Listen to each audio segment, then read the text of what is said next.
Nouvel épisode de votre feuilleton de la semaine à présent avec un chiffre, un exploitant sur 3 n'est pas remplacé. À l'horizon 2030, il manquera 100 000 agriculteurs selon l'INSEE. Ce soir, nous nous intéressons à ceux qui tentent de trouver des solutions pour un modèle pérenne. En Meurthe-et-Moselle, du côté d'Arrée et An, une ferme laitière bio a choisi de faire de gros investissements pour pouvoir transformer son lait sur place. Styliane Apève et Olivier Bouillon.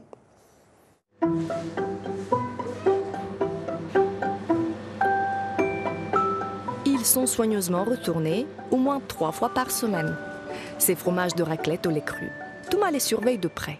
Il faut environ un mois. Après, plus on va les garder, et plus l'affinage augmente et meilleur le goût sera.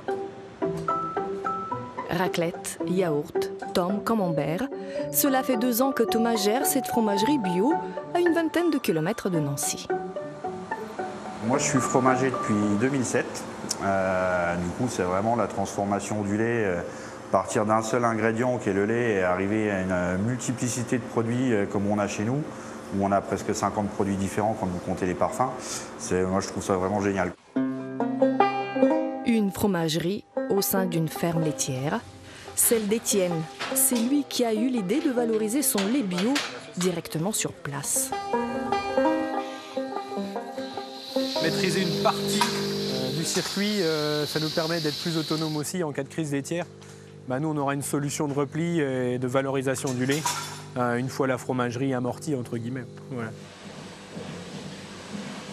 Les 2 associés ne comptent pas leurs heures de travail.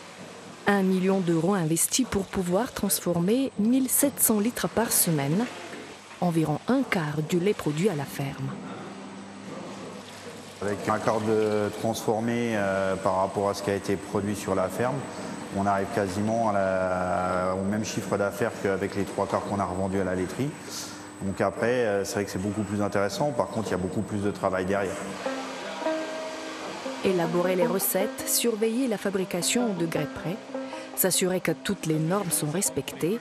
La charge mentale n'est pas mince, mais le résultat final est gratifiant pour les fermiers.